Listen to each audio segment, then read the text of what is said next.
Doctor Kanshiram जी के जीवन संघर्ष से प्रेरणा लेकर, बाबा साहब डॉक्टर अंबेडकर के जीवन संघर्ष से प्रेरणा लेकर तो मैंने अपनी पूरी जिंदगी। नमस्कार दोस्तों, मैं हूं नोवा कुमारी और आप देख रहे हैं आपका पसंदीदा चैनल।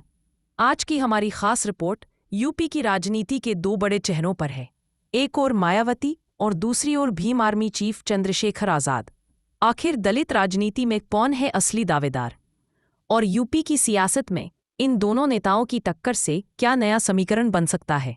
आइए जानते हैं विस्तार से। मायावती का सफर। मायावती, जिनको राजनीति में बहन जी कहा जाता है, उत्तर प्रदेश की राजनीति की सबसे बड़ी दलित नेता मानी जाती है। 1995 में पहली बार मुख्यमंत्री बनी और 4 बार उत्तर प्रदेश की सत्ता पर काबिज हुईं। कांशीराम के बाद मायावती ने बसपा की कमान संभाली और दलितों के साथ साथ ब्राह्मण और अन्य वर्गों को भी जोड़कर सर्वजन समाज पार्टी का नारा दिया।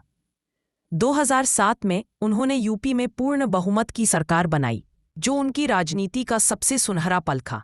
लेकिन 2012 और फिर 2017 में बसपा की पकड़ कमजोर होती चली गई और 2022 में तो पार्टी सिर्फ एक सीट पर सिमट गई।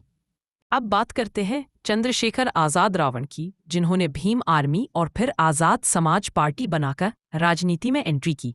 चंद्रशेखर खुद को नौजवान दलित नेता के रूप में पेश करते हैं।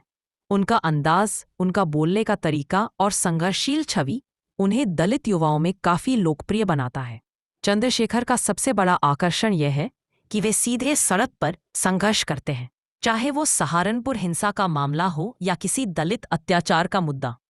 2024 लोकसभा चुनाव में नागीना सीट से जीत दर्ज कर चंद्रशेखर आजाद ने साबित कर दिया कि अब उनकी राजनीति केवल सड़कों तक सीमित नहीं रही, बल्कि संसद तक पहुंच गई है। मायावती चंद्रशेखर टकराव। अब सवाल यह है कि दलित राजनीति में असली दावेदार कौन है? मायावती का लंबा अनुभव, पार्टी संगठन और ब्राह्मण दलित गठजोड़ की राजनीति उनकी ताकत है। वहीं चंद्रशेखर के पास युवाओं का जोश, सोशल मीडिया पर पकड़ और नए जमाने का तेवर है। मायावती जहां सत्ता में स्थिरता और अनुभव का चेहरा है, वहीं चंद्रशेखर नए प्रयोग और आक्रामक राजनीति के प्रतिनिधि हैं।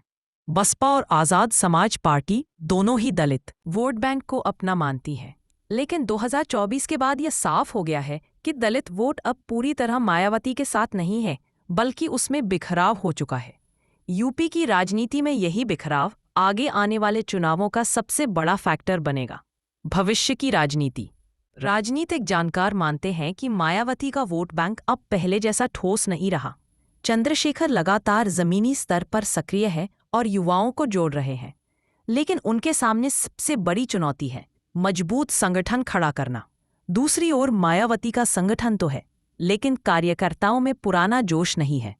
अगर आने वाले चुनाव में विपक्षी पार्टियां जैसे समाजवादी पार्टी, कांग्रेस और आजाद समाज पार्टी साथ आ गई तो बीजेपी के लिए मुश्किलें बढ़ सकती हैं। लेकिन अगर दलित वोट मायावती और चंद्रशेखर के बीच बंटा रहा तो इसका सीधा फायदा बीजेपी को मिल सकता है। तो दोस्तों, मायावती और चंद्रशेखर दोनों ही दलित राजनीति के बड़े नाम हैं। एक तरफ है अनुभव और सत्ता का इतिहास, दूसरी ओर है युवा जोश और आक्रामक राजनीति। अब देखना ये होगा कि यूपी का दलित समाज किसे अपना असली नेता मानता है। क्या मायावती फिर से वापसी करेंगी या चंद्रशेखर आजाद नया इतिहास लिखेंगे? ये फैसला जनता के हाथ में है। अगर आपको ये रिपोर्ट अच्छी लगी तो वीडियो को लाइक और शेयर करना न भूलें। साथ ही चैनल को सब्सक्राइब करें ताकि आपको ऐसी ही ताज़ा और बड़ी खबरें सबसे पहले मिल सकें। धन्यवाद।